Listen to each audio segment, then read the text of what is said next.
Assalamualaikum warahmatullahi wabarakatuh. Waalaikumsalam warahmatullahi wabarakatuh. Bismillahirrahmanirrahim. Alhamdulillahi rabbil alamin. Wassalatu wassalamu ala ashrafil anbiya'i wal mursalin, imamil muttaqin, sayyidil ghurril muhajjalin, wa ala alihi wa ashabihil mujahidin at-tahirin. Amma ba'du. Saudara-saudara kaum muslimin rahimakumullah. Seorang muslim adalah seorang yang berpandangan luas, berjiwa lapang. Maksudnya apa? Tujuan jangka pendek dan jangka panjang ini harus dia raih kedua-duanya. Ini yang oleh Al-Quran diajarkan agar setiap muslim mencapai fid dunya hasanah wa fil akhirati hasanah. Kebaikan di dunia, kebaikan di akhirat. Itu arti hasanah. Jangan macam orang dulu, punya istri dua pergi haji. Yang satu yang muda istrinya namanya Hasanah, yang satu namanya Khadijah. Waktu tawaf keliling Ka'bah, si suami ini nggak bisa doa apa-apa kecuali Rabbana Atina itu. Tiap putaran Rabbana Atina fid dunya hasanah wa fil akhirati hasanah. Putaran kedua Rabbana Atina fid dunya hasanah wa fil akhirati hasanah. Ini istri tuanya yang namanya Khadijah dengerin aja. Akhirnya di satu saat dia colek suaminya, "Bang, mentang-mentang Hasanah bini muda disebutin melulu. Saya dong disebutin dalam doa." "Iya dah, ntar putaran selanjutnya." Suaminya blow on juga. Putaran kedua dia baca Rabbana Atina fid dunya hasanah wa fil akhirati Khadijah. Saudara-saudara, itu makna refleksi daripada doa tadi itu, doa sapu jagat. Kita ingin fid dunya hasanah wa fil akhirati hasanah. Tujuan jangka pendek dunia tercapai, tujuan jangka panjang akhirat dan ridho Allah juga tergapai. Oleh sebab itu Al-Quran menjelaskan, wabtaghi fima atakallahu ad-daral akhirah wa la tansa nasibaka minad dunya. Dengan karunia yang diberikan Allah kepadamu, carilah bahagia akhirat. Wala tansa nasibaka minad dunya, tetapi jangan lupakan bagianmu dalam kehidupan di dunia ini. Cari akhirat, utamakan akhirat dengan tidak usah melupakan jatahmu di dunia. Kenapa saya katakan seorang muslim berjiwa besar? Sebab andai kata dia gagal mencapai tujuan jangka pendek, andai kata dia gagal di dunia, dan dia oleh Islam diajarkan jangan sampai gagal, tapi andai kata dia gagal, dia masih punya tujuan jangka panjang, akhirat dan ridho Allah. Dia masih bisa menghibur diri, biarlah di dunia kita sederhana, bahkan biarlah susah di dunia, asal di akhirat kita bahagia. Orang yang tidak punya pandangan hidup semacam ini, surgalah dunia ini. Segalanya telah tertumpu di sini. Bila umurnya selesai, ajalnya datang, selesai sudah, surganya sampai di situ, dan dia tidak punya pengharapan lain di belakang itu. Maka seluruhnya bertumpu pada kehidupan di dunia. Padahal dunia seperti air laut, makin diminum makin haus, makin kering tenggorokan. Dunia yang diperturutkan menyeret manusia ke dalam lingkaran setan, terjebak dalam sifat yang namanya tamak bin rakus alias serakah.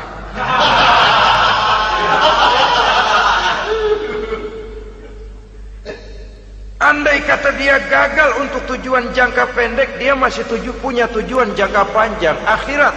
Dia masih sanggup berkata, biar di dunia kita sederhana, bahkan biar kebelangsak sengsara susah di dunia, asal di akhirat kita bisa bahagia.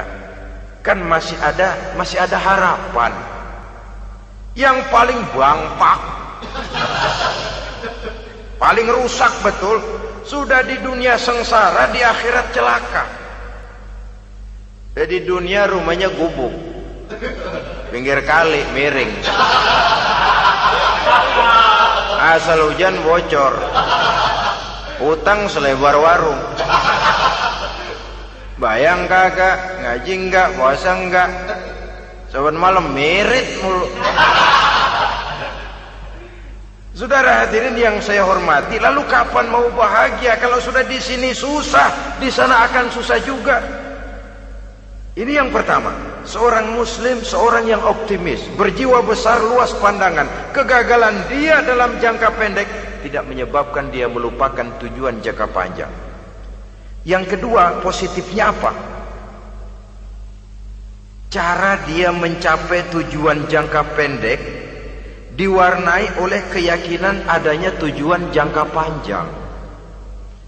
Dia memang benar cari harta, tapi karena dia yakin ada akhirat, Allah ridho apa tidak? Ini positifnya. Saya memang cari duit, tapi dengan cara ini Allah ridho apa tidak? Saya memang ingin berpakaian yang rapi, tapi dengan tidak menutup aurat begini, Allah ridho atau tidak? Saya memang bergaul menghormati teman, tapi terjebak dalam minuman keras karena menghormati teman, Allah ridho apa tidak? Ini orang yang punya tujuan jangka panjang. Segalanya diberikan bingkai dengan pertanyaan, Allah ridho atau tidak? Keyakinannya terhadap tujuan jangka panjang mewarnai gaya hidupnya di dunia ini, mencapai tujuan jangka pendek tadi. Mau minum, Allah ridho apa enggak ini? Mau makan, yang saya makan Allah ridho apa enggak ini? Pendeknya apapun yang mau dia kerjakan, karena dia punya keyakinan tujuan jangka panjang, dia selalu menimbang terhadap ridho Allah tadi. Jadi tanpa prestasi ibadah, kita nol besar dalam pandangan Allah. Ini nilai manusia yang hakiki di sini. Ini makna inna akramakum indallahi atqakum. Di akhirat nanti kan tidak pernah akan disidang, kamu pendidikan setinggi apa? Tidak. Gelarmu berapa renteng? Profesor, doktor? Tidak. Akhirat hanya menyidang, kau sholat atau tidak? Kau puasa atau tidak? Kau zakat atau tidak? Diberikan kamu harta yang banyak, dari mana kau dapat, kemana kau belanjakan? Prestasi ibadah itu yang ditanya. Setinggi apa pendidikan, sebanyak apa pengalaman, no problem. Tidak jadi masalah di akhirat itu. Prestasi ibadah itu yang akan kita persembahkan di hadapan Allah. Itu makna inna akramakum indallahi atqakum. Kerbau dinilai dari dagingnya, makin gemuk makin mahal harganya. Tapi ada perkutut lebih mahal dari kerbau. Perkutut itu mahalan mentahnya loh daripada matangnya. Karena harga perkutut pada suaranya. Lalu di mana harga manusia yang paling gemuk? Tidak.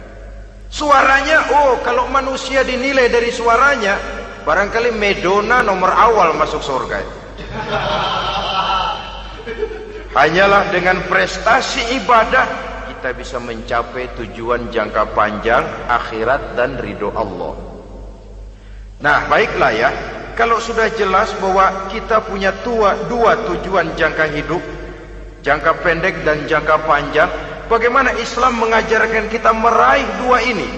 Pada prinsipnya Islam mengajarkan sistem keseimbangan.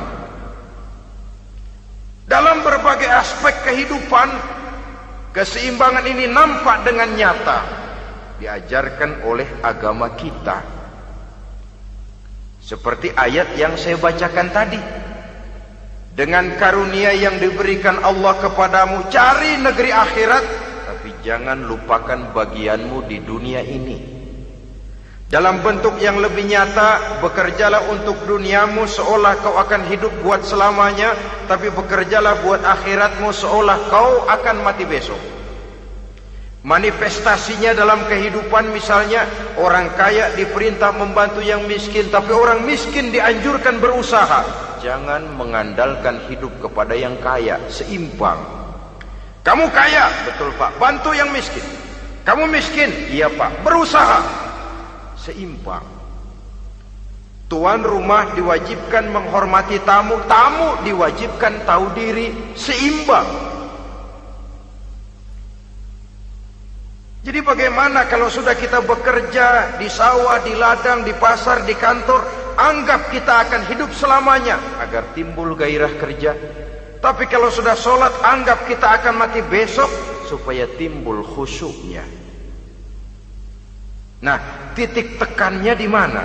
Stresnya itu. Walaupun Islam mengajarkan sistem keseimbangan, tapi Al-Quran tetap menggarisbawahi walal akhiratu khairul laka minal, bahwa bagaimanapun seimbangnya, akhirat itu lebih utama daripada dunia. Bagaimana implementasinya?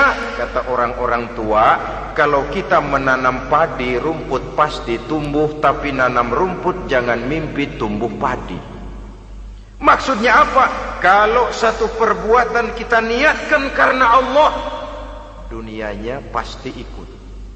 Tapi kalau satu perbuatan diniatkan karena dunia semata-mata, akhirat akan hilang. Sebab itu, biasakanlah berbuat sesuatu baik untuk tujuan jangka pendek, lebih-lebih untuk tujuan jangka panjang, dengan motif lillahi ta'ala. Jadi saya ulangi, satu perbuatan kalau sudah diniatkan karena Allah, dunia biasanya ikut. Tapi kalau diniatkan karena dunia semata-mata, akhirat akan luput. Padahal itu titik tekannya, walal akhiratu khairul laka minal ula. Saudara-saudara kaum muslimin rahimakumullah, ini tujuan hidup. Jadi landasan tempat kita bertolak sudah jelas, pantai yang akan kita tuju dalam kehidupan ini juga sudah nyata. Kita ingin mencapai apa yang dinamakan fid dunya hasanah wa fil akhirati hasanah. Untuk itu perlu ada keseimbangan, tetapi titik tekannya tetap akhirat lebih utama daripada kehidupan dunia ini. Sekarang kalau sudah ada dasar hidup, sudah ada tujuan yang akan kita capai, tentu harus ada alat untuk mencapainya. Semuanya perlu sarana. Bahkan pada hakikatnya dalam kaidah usul fikih para ulama mengajarkan lil wasail hukmul maqasid. Sarana dan tujuan hukumnya sama. Ini mestinya mendidik umat Islam jadi pinter. Jangan cuma berpikir melaksanakan satu pekerjaan, tapi juga berpikir menciptakan sarana untuk terwujudnya pekerjaan itu. Misalnya umat Islam wajib pergi haji kalau mampu, kan begitu toh? Kalau dia umat Islam Indonesia, tentu pergi hajinya ke Mekah. Mekah, Jeddah, Mekah, Indonesia perlu sarana angkutan untuk sampai ke sana. Kapal laut, kapal udara. Artinya umat Islam harus maju di bidang teknologi, bisa menciptakan pesawat, bisa menciptakan kapal laut, sarana yang akan menyampaikan dia untuk bisa melaksanakan ibadah haji. Selama ini kita bertumpu kepada pemikiran, pokoknya kan yang penting gue pergi haji pakai apa kayak gue punya duit. Dari segi pribadi memang barangkali begitu.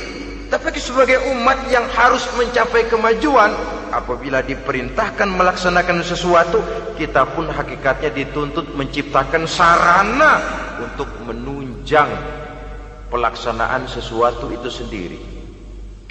Agama mengajarkan an-nazafatu minal iman, kebersihan sebagian daripada iman.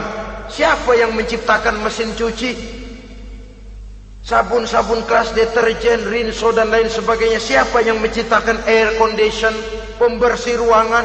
Kita hanya berpikir pokoknya kan bersih, mau pakai apa kek. Kita jarang yang berpikir kepada pewujudan teknologi modern untuk menerjemahkan hadis itu. Syukurlah belakangan ini sudah muncul teknokrat-teknokrat muslim yang dijiwai oleh semangat Al-Quran membuka tabir rahasia konsepsi Islam di lapangan teknologi modern, yang makin lama makin menunjukkan tuntutan kebutuhan daripada umat itu sendiri. Dengan demikian, apabila ada tujuan hidup, kita memerlukan alat untuk mencapai tujuan tadi. Supaya tujuan fid dunia hasanah wa fil akhirati hasanah tercapai, apa alat yang harus kita pakai? Kita lihat surah At-Taubah ayat 111 memberikan jawaban. Innallaha ashtara minal mu'minina anfusahum wa amwalahum bi anna lahumul jannah. Sesungguhnya Allah telah membeli dari orang-orang beriman diri mereka, harta mereka, bahwa sesungguhnya bagi mereka adalah surga. Coba kita simak ayat ini sejenak, akan nampak dengan jelas bahwa ayat ini hakikatnya merupakan satu transaksi yang nyata benar antara kita dengan Allah. Transaksi jual beli sudah terjadi, dan itu langsung dengan Allah, tertuang dalam pernyataan Quran. Pembeli Allah, penjual kita orang-orang beriman, dagangannya adalah anfus dan amwal, harganya adalah surga. Itu sudah tanda tangan pernyataan kita siap jual beli ya Allah. Apalagi baiat kita apa? Inna solati wa nusuki wa mahyaya wa mamati lillahi rabbil alamin. Solatku, ibadahku, hidup dan matiku cuma untuk Allah Tuhan seru sekalian alam. Minimalnya 5 kali sehari semalam baiat ini kita ulang dan kita ulang.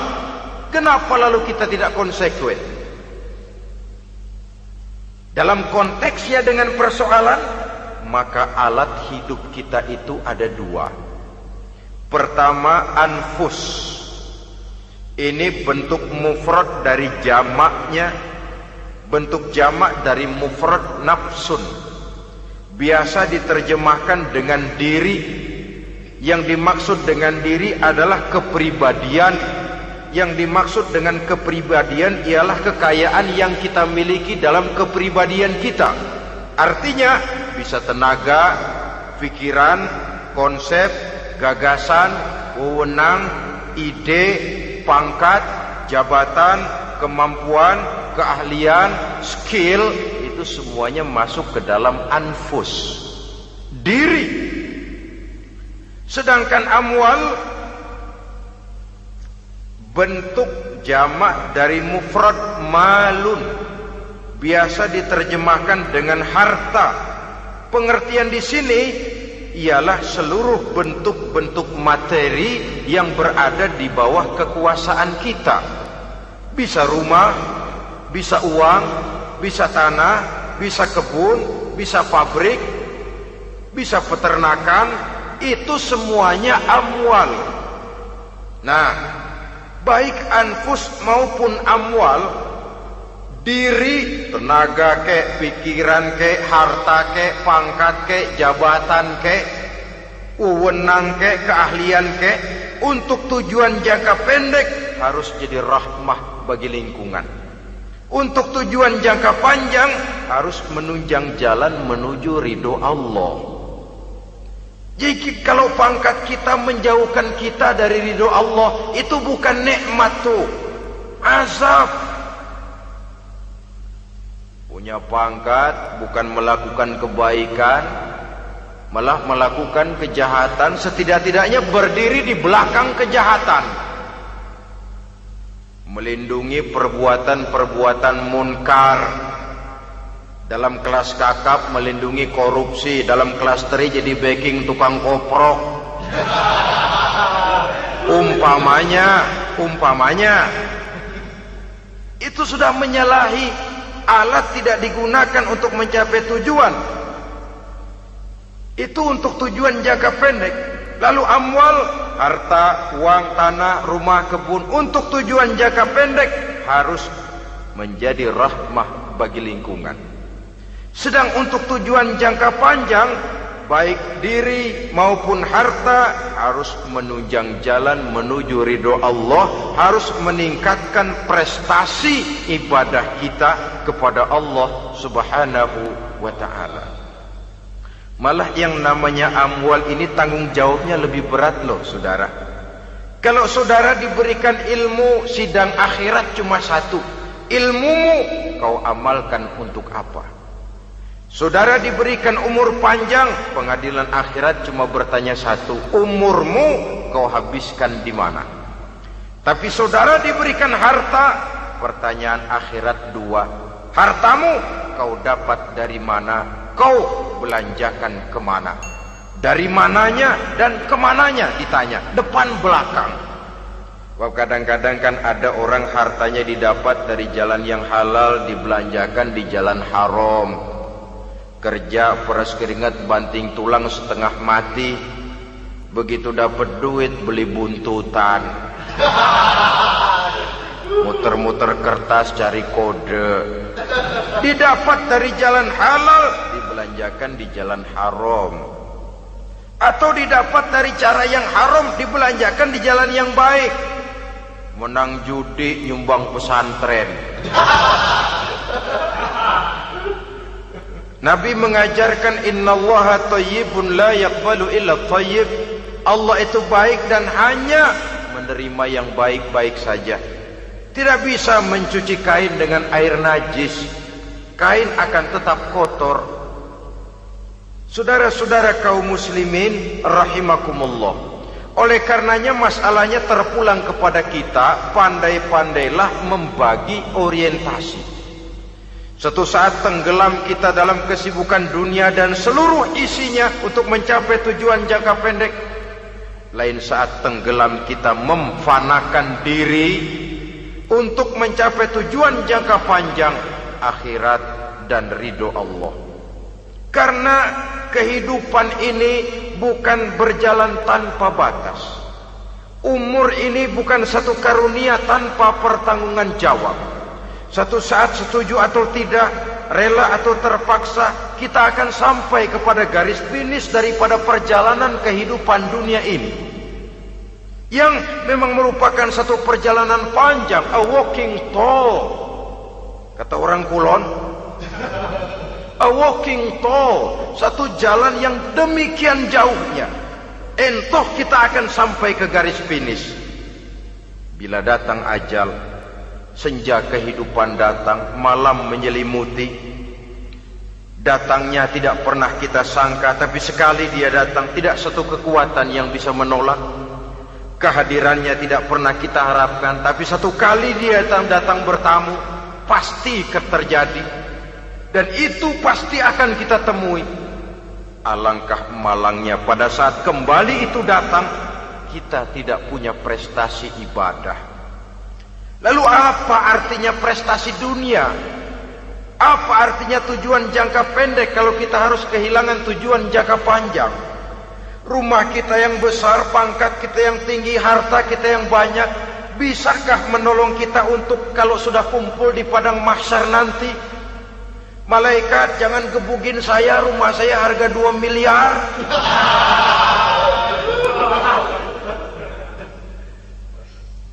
Sudahlah malaikat, damai saja, itu Rolls Royce saya.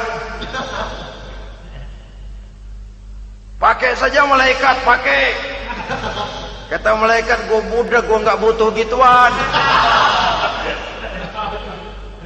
Hanya prestasi ibadah yang bisa menyelamatkan kita pada kondisi semacam itu. Jadi oleh karena itu saudara-saudara, biar di dunia ini rumah kita besar, mobil bagus, uang banyak, pabrik ada, usaha lancar, asal di akhirat masuk surga aja. Gak apa-apa. Daripada di dunia sengsara, di akhirat neraka, senangnya kapan? Sudah di sini sengsara, di sana kebelangsak. Itu yang orang-orang tua bilang lacur kuda namanya. Pelan dipecut, kenceng digentak, setengah mati, serba salah. Kuda kalau bisa ngomong, gue setengah mati, serba salah. Pelan dipecut, kekencengan ditarik, itu yang namanya lacur kuda begitu. Serba salah posisinya. Untuk itu pandai-pandailah membagi orientasi supaya tercapai tujuan ideal ini, fid dunya hasanah wa fil akhirati hasanah. Ini tentang tujuan hidup. Nah, untuk mencapai tujuan ini kita tidak berjalan sendiri. Kita perlu teman hidup. Di samping teman hidup ada pula lawan hidup. Siapa teman hidup kita untuk mencapai tujuan hidup ini? Dalam arti sempit, teman hidup kita suami istri yang taat kepada Allah. Suami istri lebih dari sekedar satu pasangan, juga saling melengkapi, merupakan bagian daripada kehidupan. Suami adalah teman istri, istri adalah teman suami untuk mencapai tujuan hidup tadi, mencapai fid dunya hasanah wa fil akhirati hasanah. Seiring, seirama, selaras, serasi, seimbang, kata orang sekarang. Teman dalam arti sempit. Adapun teman dalam arti luas, setiap orang yang pandangan hidupnya sama dengan kita, setiap orang yang akidahnya sama dengan kita, terlepas dari suku bangsa apapun, warna kulit apapun, bahasa apapun, jikalau keyakinannya sama, pandangan hidupnya sama, dia adalah saudara kita dalam artian yang luas. Islam tidak kenal teritorial, maka tidak ada itu Islam Jepang. Ya walaupun secara formalnya ada, tapi informal muslim adalah muslim, diikat dengan akidah. Itu teman hidup. Lalu lawan hidup siapa? Pertama iblis, dalam segala bentuk dan implementasinya. Yang kedua, setiap orang yang pandangan hidupnya tidak sama dengan kita secara ideologis, itulah lawan hidup kita. Maka yang teman jadikan teman, yang lawan jadikan lawan. Jangan teman dijadikan lawan, lawan dijadikan teman. Itu namanya kopiah dipasang di kaki, pak bakyak naik ke jidat. Wajar kalau kepala lalu jadi benjol. Salah milih teman, salah cari lawan. Salah milih teman, salah cari lawan. Akibatnya kita yang akan susah di kemudian hari nanti. Saudara-saudara kaum muslimin rahimakumullah, oleh karenanya pandai-pandailah dalam hidup ini. Yang teman jadikan teman, yang lawan jadikan lawan. Kalau lawan kita jadikan teman, sementara teman kita jadikan lawan, dan itu yang banyak terjadi dalam praktek kehidupan, kita tidak akan bisa mencapai tujuan karena akan tertarung di kaki sendiri. Nah, ini sajalah yang kita bicarakan pada pertemuan kali ini. Mudah-mudahan ada manfaatnya. Terima kasih atas segala perhatian. Mohon maaf atas segala kekurangan. Usikum wa nafsi bitaqwallah. Wassalamualaikum warahmatullahi wabarakatuh. Allahu Rabbi wal Islam dini ومحمدا رسول الله